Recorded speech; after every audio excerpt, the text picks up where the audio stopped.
I'll never forget this night. The pizza place I worked at was about to close, and I was getting ready to go home when the phone rang. I was working the counter alone that night, so I was taking calls. I picked up the phone. There was complete silence, so I hung up.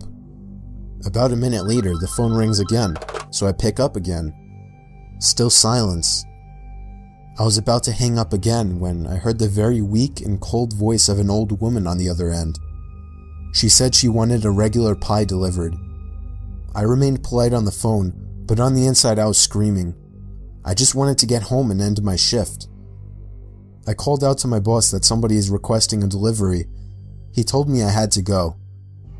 I was upset at first, but I realized it's another tip, and the old ones usually tip the most, so I decided it was okay. I took down the address and told her it would be there soon, but she had already hung up. I thought that was rude, but I ignored it and yelled to the chef that I needed one regular.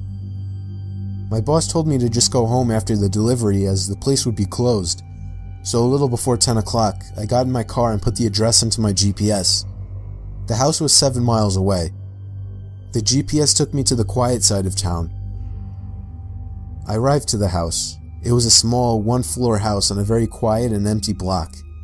I took the pizza and walked up to the door and rang the doorbell. There were no lights on in the house. I hoped that she hadn't given me the wrong address. I rang the doorbell again. There was still no answer. I was about to give up when I turned my head and saw somebody standing at the window. I got a little freaked out and backed up at first, but I eventually got closer to the window to see the person. It was an old woman, probably in her late 70s.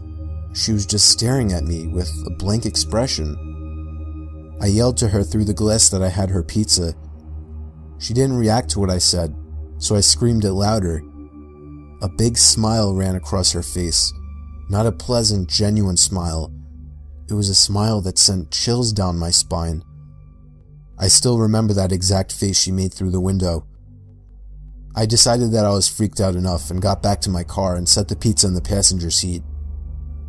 I had to text my boss about this. I shot him a quick text and started my car, ready to get the hell away. I looked to my right to get one more look, to see the woman standing right outside my passenger side window, giving me the same stare she had given me before. I put my car in drive and floored it down the street, not looking back. My boss never made me do a late night delivery again.